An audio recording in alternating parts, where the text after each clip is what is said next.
Magandang araw mga kaalaman na hinog. Madalas nating isipin na kapag tayo ay nagretiro na at umabot na sa edad na 70 o 80, ang tanging gagawin na lamang natin ay magpahinga, mag-alaga ng apo at umasa sa ating buwan ng pensyon. Ngulit sa panahon ngayon na patuloy ang pagtaas ng presyo ng mga bilihin at gamot, minsan ay kulang na kulang ang ating natatanggap na pensyon. Bukod pa rito, maraming mga eksperto ang nagsasabi na ang pananatiling aktibo ang utak at katawan sa pagninegosyo ay isang mabisang paraan upang makaiwas sa depresyon at paghina ng isip sa pagtanda. Gusto nyo bang kumita ng sarili ninyong pera kahit nasa loob lamang kayo ng bahay at hindi na kailangan mapagod ng sobra? Sa video na ito, ibabahagi ko sa inyo ang 10 magandang negosyo, pagkakakitaan at passive income na bagay sa mga senior citizens at retirees. Ang mga negosyong ito ay hindi nangangailangan ng matinding pisikal na lakas at ang iba rito ay kikita kayo kahit natutulog lang. Kaya kumuha ng papel at ballpen at baka narito na ang susunod ninyong pagkakakitaan. Panguna sa ating listahan, paupahan o pagpaparenta ng kwarto, real estate passive income. Kung kayo ay may malaking bahay at nagsiyalisa na ang inyong mga anak dahil may mga sarili na silang pamilya, sayang ang mga bakanting kwarto kung iipunin lang nito ang alikabok. Ang pagpaparenta ng kwarto, bed space o room for rent ay isa sa pinakamagandang halimbawa ng passive income o yung kita na pumapasok buwan-buwan kahit wala kayong masyadong ginagawa. Pwede ninyong ipaupa ito sa mga nagtatrabahong profesional o mga estudyante. Wala kayong aalalahaning pagod araw-araw. Maghihintay lang kayo ng katapusan ng buwan para maningil. Kung may sapat kayong ipon mula sa inyong retirement pay, ang pagpapagawa ng maliit na apartment o pwesto na paupahan ang pinakasiguro at panghabang buhay na negosyo na hindi nalulugi. Pangalawa sa ating listahan, pag-invest sa Pag-ibig MP2 at mga kooperatiba. Ito ay hindi pisikal na negosyo, kundi isang napakatalinong paraan para palaguin ang inyong pera nang walang kahirap-hirap. Maraming mga senior ang natatakot magnegosyo dahil baka malugi ang kanilang ipon.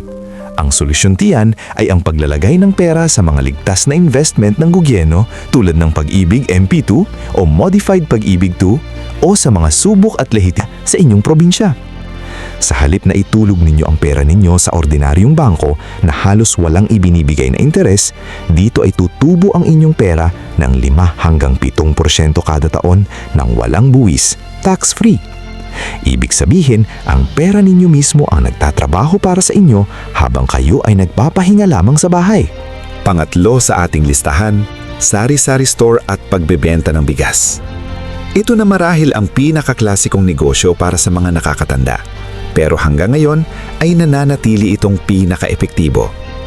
Ang pagtatayo ng maliit na tindahan sa harap ng bahay ay hindi lang nagbibigay ng araw-araw na kita, kundi nagiging paraan din upang makasalamuha ang mga kapitbahay at hindi kayo mabagot sa bahay.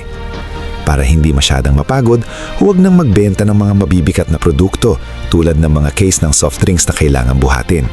Mag-focus lamang sa mga pang-araw-araw na pangangailangan tulad ng kape, asukal, sabon at bigas.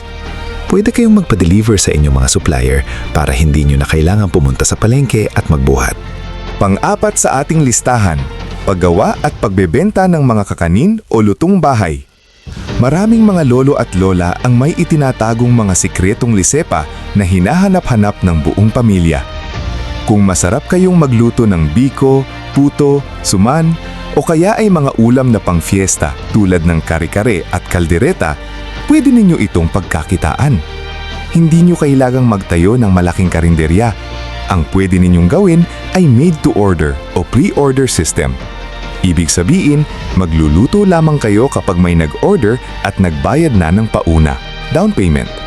Sa ganitong paraan, siguradong walang panis, walang lugi, at hawak ninyo ang oras ng inyong pagluluto upang hindi kayo masyadong mapagod. Pang-5 sa ating listahan, pagpapatayo ng maliit na pa-laundry o wash and fold service. Sa panahon ngayon na lahat ay nagmamadali at halos lahat ng mag-aasawa ay nagtatrabaho, marami na ang walang oras maglaba.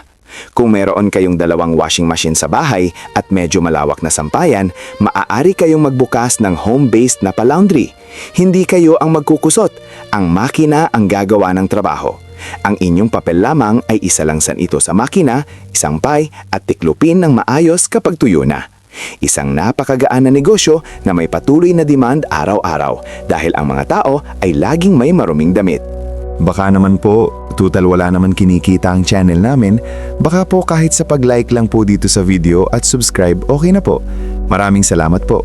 Pang-anim sa ating listahan, urban gardening at pagbebenta ng mga halaman, plantito, plantita. Ang paghahalaman ay hindi lang isang nakaka-relax na hobby o libangan na nagtatanggal ng stress. Isa rin itong napakagandang pagkakakitaan. Kung kayo ay may green thumb o magaling magbuhay ng mga halaman, maaari kayong magtanim ng mga halamang namumulaklak, mga indoor plants na uso ngayon, o kaya naman ay mga organikong gulay at herbs tulad ng basil at mint. Pwede ninyo itong ibenta sa inyong mga kapitbahay o ipapost sa mga anak o apo ninyo sa Facebook. Ang mga malalaking indoor plants ay naibebenta mula 500 hanggang 1,000 piso bawat paso. Nakapag-ehersisyo na kayo tuwing umaga sa pagdidilig, kumita pa kayo.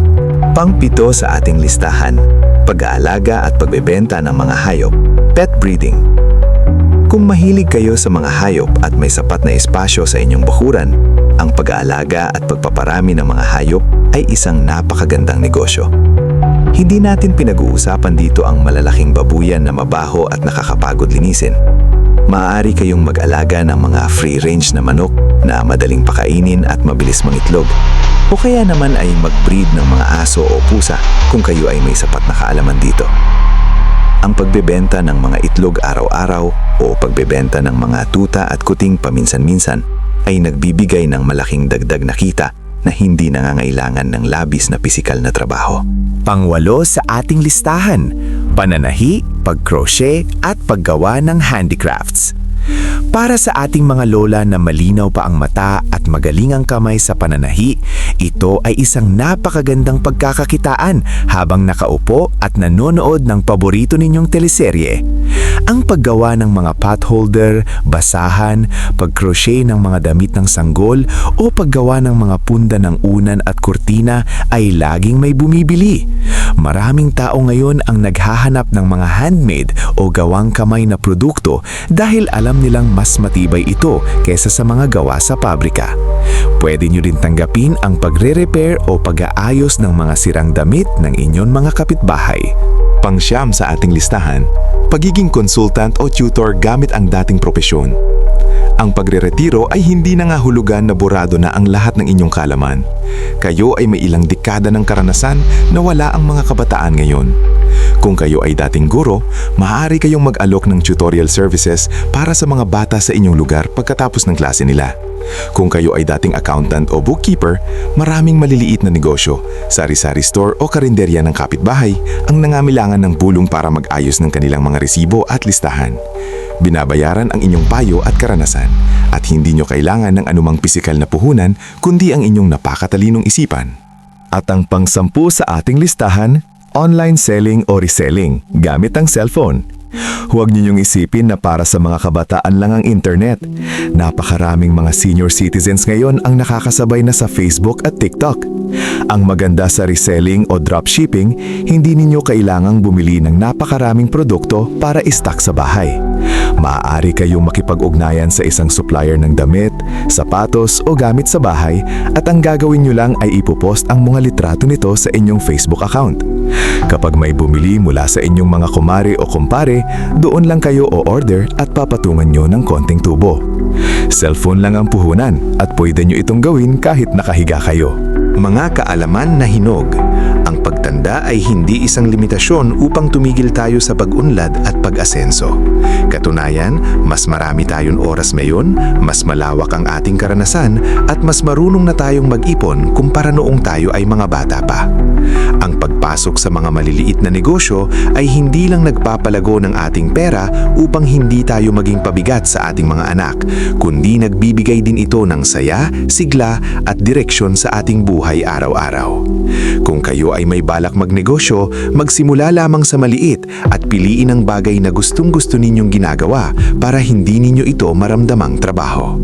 Ibahagi ang video na ito sa inyong mga kapwa retiree at pamilya para magbigay inspirasyon.